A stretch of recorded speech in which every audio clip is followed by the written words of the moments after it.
बिहार में law and order जो है उसका पूरी तरीके से क्रिमिनल डिसऑर्डर हो चुका है। सत्ता में बैठे हुए लोग अपराधियों को बाहर निकाल रहे हैं और भ्रष्टाचारी को प्रमोट कर रहे हैं। यही ये सरकार का जो है रह गया है। आजकल लॉ एंड ऑर्डर की ऐसी स्थिति हो गई है कि डीएम को भी भागना पड़ रहा है और सांसद को भी भागना पड़ रहा है। देखिए लगातार जो है अपराध बिहार में बढ़ता जा रहा है। लगातार इस सवाल को हम लोग हमेशा उठाते रहे, चाहे सदन में हो या सदन के बाहर हो, और सोशल मीडिया पे भी या प्रेस रिलीज के जरिए भी बिहार में कितनी कहाँ घटनाएं हुई हैं उसका भी एक बुलेटिन जो है हम जारी करते हैं।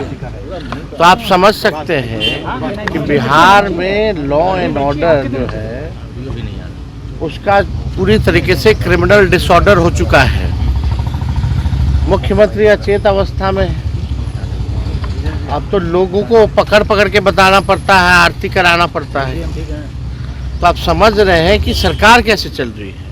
गृह मंत्रालय महत्वपूर्ण डिपार्टमेंट जो है मुख्यमंत्री के अधीन आता है और अपराधी जो है बेलगाम हो रहे हैं। सत्ता में बैठे हुए लोग अपराधियों को बाहर निकाल रहे हैं और भ्रष्टाचारी को प्रमोट कर रहे हैं। यही ये सरकार का जो है रह गया है। लेकिन इनके मंत्री कह रहे हैं कि मौलाना की जरूरत नहीं है नीतीश कुमार, मौलाना की जरूरत नहीं है नीतीश कुमार को।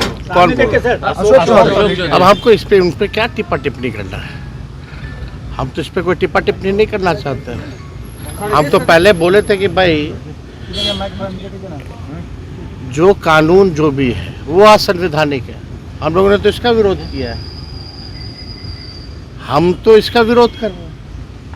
वो किसका विरोध कर रहे हैं कि कुछ भी लें, लेकिन उनके पार्टी में अगर ये सवाल उठ रहा है, हम तो नहीं उठा रहे उनके पार्टी में, हम तो अपना स्टैंड ले रहे हैं। लेकिन उन्हीं के पार्टी में इतना विरोध हो रहा है, उनको जाके बताए ना भाई।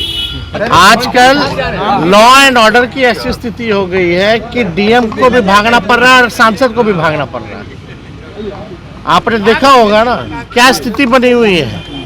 पूरा सिस्टम जो है कोलैप्स हो चुका है। प्रशासनिक अराजकता जो है पूरे बिहार में पैदा हो चुकी है। जनता से क्यों भाग रहे हैं मंत्री जी लोग?